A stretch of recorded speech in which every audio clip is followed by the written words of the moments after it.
Hello and welcome back. In this lesson, we're going to talk about decoupled architecture. And once we get a good understanding of what decoupled architecture is, we'll talk about how we can use SQS to create a decoupled application within our AWS environment. So over here on the Orion papers, let's click on decoupled architecture and let's talk about exactly what it is. So first, in our diagram below here, we have an example of a tightly coupled system or architecture, and then a loosely or decoupled architecture system. So first, let's talk about and understand a tightly coupled system, and that is a system architecture of components that are not just linked together, but are also dependent upon each other, meaning that if one component fails, all components fail. So this is what we set to fix by creating a loosely or decoupled architecture system using SQS. We want to turn this type of architecture into this type of architecture, because in a tightly coupled system, if any one of the components fail, then the entire application fails. But with a loosely coupled or decoupled system, it allows for multiple components that can process information without being connected. Components are not connected, so if one fails, the rest of the system can continue processing, and this creates fault tolerance and high availability. So looking at the loosely coupled system here, if these are various components, or let's say instances in our application that each have their own task or job to do, we can separate or decouple them by adding SQS queues between them. So if any one of these components were to fail, components either before or after would be able to retrieve instructions from the queue and continue processing. Well, let's say this particular component was being repaired, or if this component was down, this component could continue to send messages to the queue, and then once this component was brought back online, it could then just pull all of the messages from this queue and take action on those instructions. So any given component can fail, and the instructions can continue to flow either into the queue or can continue to be pulled out of a queue. Now, in terms of AWS services that are used for distributed or decoupled system architecture, those include simple workflow service, which we're going to talk about next, and also SQS, which we are talking about now.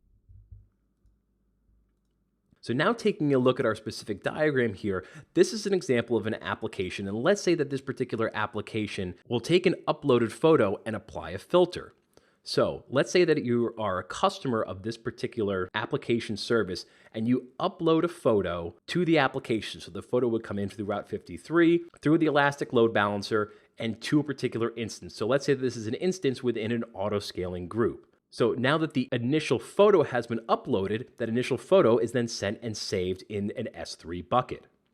What then occurs and how SQS is used to decouple this process, it will then create a message and have that message in a queue with the information of the photo name and the location of the photo and the filter that needs to be applied to it. What will then occur is that then the worker instances, which are going to actually do the processing on the photo, will periodically poll the queue, pull a message in. It will then receive the message. The message will say, hey, go to the S3 bucket, get this photo, and apply this particular filter to it. These worker instances then perform those operations, then save that new updated photo in the S3 bucket, and then sends the information back to the original instance that is running the main application. Now, why is this decoupled?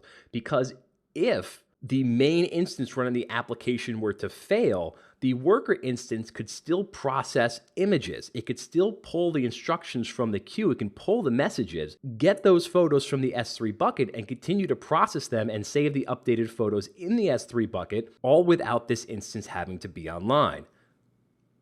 In the same regard, if the worker instances were to fail, the main instance, meaning that the instance that is taking all the original uploads and saving them in the S3 bucket, can continue to stack the SQS queue with SQS messages and instructions for once these worker instances come back online, will be able to pull and process. So again, SQS just creates a great way for components to work independently of each other so that if any one component were to fail, the other one would continue to be able to process and do its job while the other one is down. So that is a basic explanation of a decoupled environment and why it is important and why it is used in application architecture. And it is very important to know as a potential solution architect how this is done in AWS. And that is done in AWS through the use of SQS. And with that, we will complete this lesson. Thank you for watching. You may now move on.